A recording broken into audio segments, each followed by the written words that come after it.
Então, gente, hoje a gente vai falar acerca das informações do BIM. Claro, vocês três são muito tranquilos, vocês foi que me entregaram os projetos mais completos, então eu estou bem tranquilo com relação a vocês e também aos outros, tá? Então, mas vamos lá.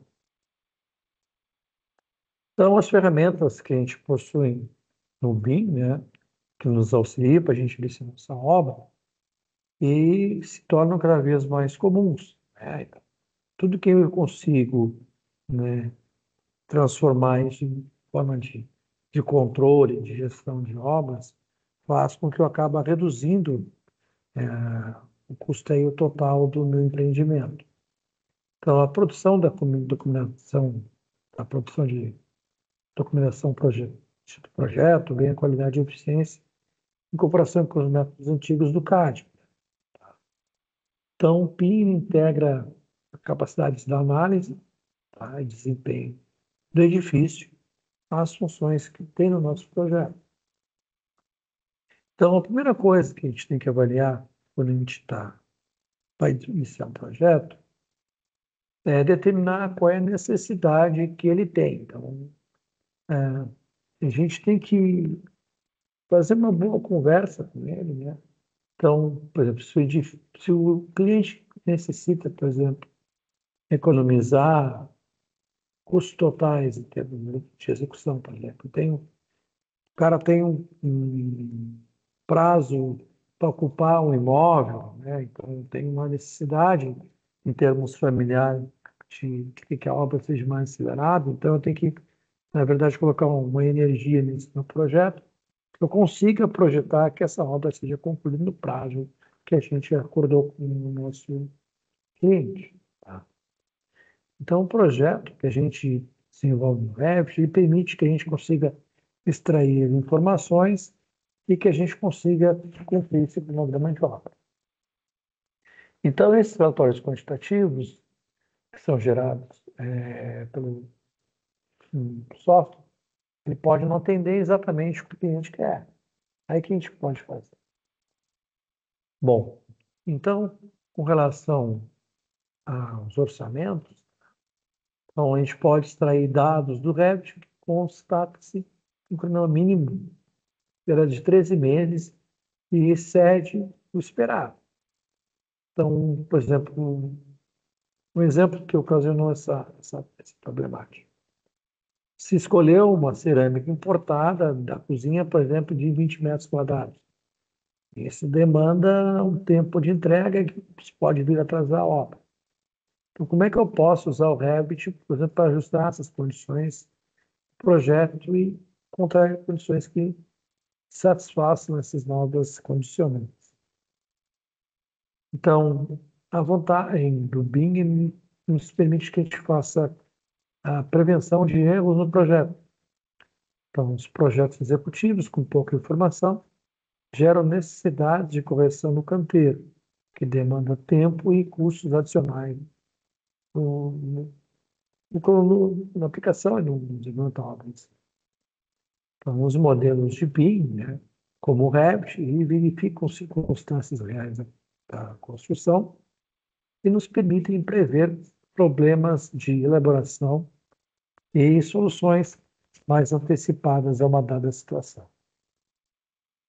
Então, um exemplo clássico que consta no manual da BIM relata o caso que ocorreu uma obra em São Francisco, onde ocorreu um erro crítico, de forma que que o conceito foi rapidamente identificado no canteiro ao consultar justamente a modelagem feita.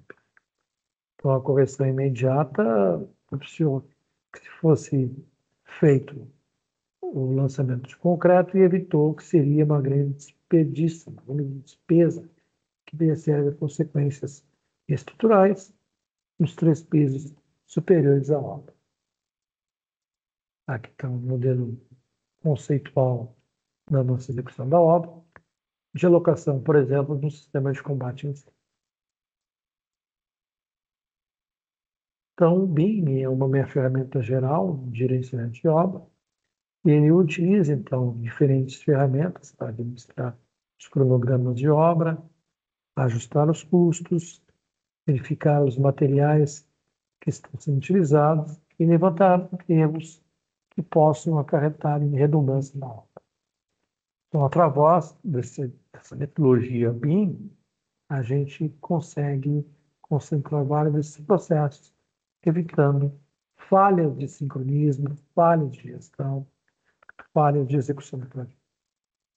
Então, a plataforma nos ajuda a potenciar todo o processo de gerenciamento, prevenindo os erros e nos auxiliando na solução dos problemas. Os benefícios na gestão da obra, eles são os seguintes.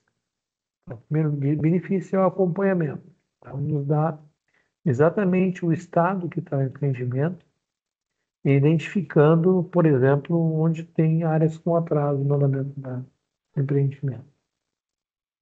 Ele nos dá como é que está o status de suprimentos da obra, então ele nos facilita a compra de materiais e mostra tudo especificado na tela, de modo virtual. Então, em termos de logística, ele permite que a gente consiga verificar o impacto, como é que está o atraso de materiais e quanto tempo esse atraso pode provocar no nosso andamento do nosso cronograma. Com relação à segurança, ele contribui para a administração da segurança do trabalho, então facilita a avaliação das condições de obra atendentes à legislação trabalhista. Com relação ao nível de detalhe, a gente pode atenuar o nível de detalhe do modelo para que ele seja útil no canteiro de obra. Então, posso fazer uma prancha com um detalhamento um pouco menos tão rigoroso. O único objeto do Revit, como a pata de fundação, pode representar, por exemplo, diversas atividades. Escavação, colocação de forma, armadura da sapata, concretagem, cura e desmonte da estrutura. E quanto mais detalhado o projeto executivo, menos decisões precisam ser tomadas na última hora no canteiro de obras, fazendo com que sejam reduzidos os números de erros.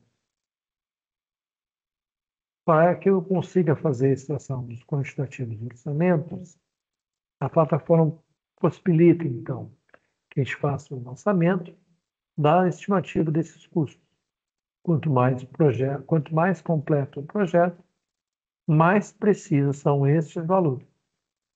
Então, isso permite que as estimativas sejam feitas desde o estudo preliminar, então, com custo paramétrico, até a fase de detalhamento mais profundo no mesmo. Importante é a gente salientar que o software fornece os dados, mas o orçamentista continua sendo um profissional que analisa as informações e identifica problemas. Então, o que está sendo orçado, eu posso não ser que está realmente sendo cotado no mercado local. Nos possibilita um melhor controle do que a gente chama de ciclo de vida do projeto. Então, todo projeto possui um início e um fim que tem que ser determinado. Então, ele passa por diversas fases, como a estruturação, a implementação dele e a conclusão. Então, essas fases perfeitamente definidas nos garantem que a implantação ocorra com todo o planejamento. E as fases principais são início, né? A organização e a preparação, que é o planejamento, e a execução e o encerramento. Aqui nós temos, então, de uma forma gráfica, como é que seria, então, o ciclo de vida do nosso projeto. Então, na fase em azul aqui, né, a gente determina que é a nossa fase inicial, ou seja, eu vou iniciar o projeto, eu vou ter as minhas reuniões com o meu cliente, eu vou ter que determinar o escopo, vou apresentar. Bom, então ele deu o aceite. Então a gente vai começar a organização e a preparação do nosso canteiro de obra. E essa parte é representada pela parte verde do gráfico. cessando a frase, a gente vai à execução de trabalho em si, então, né? Que é a parte que demanda maior tempo, que é de execução, da parte civil e da execução do projeto final. No encerramento do projeto, está toda aquela fase de entrega, de ajuste finos e aceite do nosso cliente. Então, a fase 1 determina os objetivos e metas a serem alcançados e quais os recursos que serão necessários para ela. O 2, que é o planejamento, então, nós vamos definir um orçamento, cronograma de obras, então, faz a estrutura analítica do projeto, que é o EAP, e detalha as etapas e as tarefas que serão cumpridas. Aqui está um exemplo de um EAP, tá? Então, serviços preliminares que são, então, a placa da obra em chapa não organizada, tapume para poder fazer a separação da obra, os barracões provisórios, locação da construção com gabarito de madeira, ligação provisória de energia elétrica, de água, de esgoto, movimentações de terra, regularização e compactação mecânica do fundaval do solo, fundação com formas de madeira comum para fundação, laço de concreto magro, concreto armado. Então, usando o nosso ajuste de obra, a gente consegue, então, após feito o nosso EAP, mostramos o cronograma de orçamento que foram para o cliente, e então analisa detalhadamente com mais facilidade, identifica onde a gente pode fazer modificações em caso hoje alguma falha ou ultrapassagem no nosso cronograma. Nos apresenta também algumas soluções, como contratar mais mão de obra ou lugar determinados equipamentos para que eu possa suprir a falha do meu atraso. Então, eu posso também ter uma alteração em termos de orçamento, o orçamento ficou muito mais claro, então ele pode nos sugerir também opções mais baratas ou com menor tempo de entrega para que eu consiga estar em alinhamento com o meu orçamento e com o meu cronograma final de tempo. Então, o papel do Revit nesses ajustes, após decidir alguma mudança, como a troca de um material, é possível fazer a substituição do modelo Revit. Então, a plataforma BIM contribui para essa tomada de decisão ao simular o novo ambiente construído e permite a rápida extração de quantitativo. Ele também pode ser usado para simular o layout do canteiro de obras, otimizando o uso de equipamentos de estado. Também pode oferecer análise de desempenho energético. Então, por exemplo, eu posso avaliar como é que é o nível de ventilação, o nível de conforto ambiental do ambiente. Então, eu consigo simular a energia que passa por uma edificação. Então, eu avalio, por exemplo, como é que eu posso reduzir esse impacto ambiental, ajudando a reduzir o custo de energia que eu vou ter naquela minha instalação com o uso de ar-condicionado.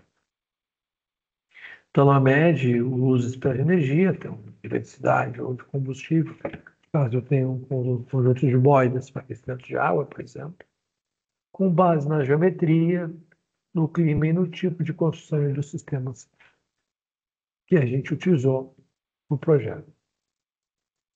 Então, utiliza-se para este fim uma ferramenta que é chamada de Energy Analysis for Autodesk Revit. Então, o processo, primeiro a gente cria massas conceituais para representar diferentes ideias volumétricas. Então, eu defino quais são as configurações de cada parâmetro de energia e eu executo a simulação. Então, ele compara os resultados e toma a decisão para melhorar esse desempenho energético.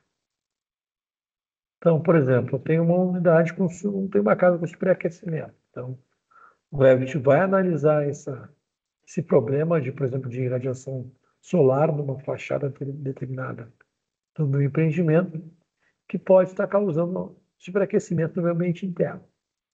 Então, nossa questão principal é qual é a estratégia mais viável, né, que a gente pode minimizar, então, esse problema de conforto térmico, conforto ambiental.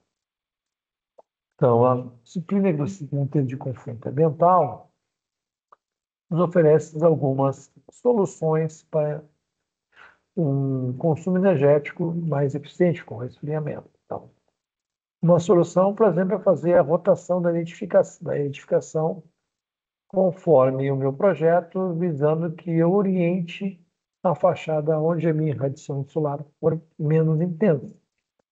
Eu posso também utilizar a vegetação através de um projeto paisagístico, adequando para filtrar a minha radiação solar, diminuindo então o aquecimento dessa fachada. Por exemplo, aqui eu tenho uma fachada onde os pontos em vermelho estão com maior incidência solar, então eu posso utilizar a vegetação para diminuir essa incidência solar, consequentemente melhorando o meu conforto térmico. Tá, gente? Então, por hoje, era isso que eu tinha para explicar para vocês. Tá? Uhum. Só um pouquinho. Tá bem, professor. Nós temos, tá, gente, mais 2 encontros. Tá? Então, nós temos encontro ainda no dia 13 e no dia 10. A gente finaliza a nossa parte teórica. Bom? Tá bem, professor. Boa semana a todos. Bons estudos e bom trabalho para vocês. Obrigado, professor. Até mais. Boa noite. Tchau, tchau.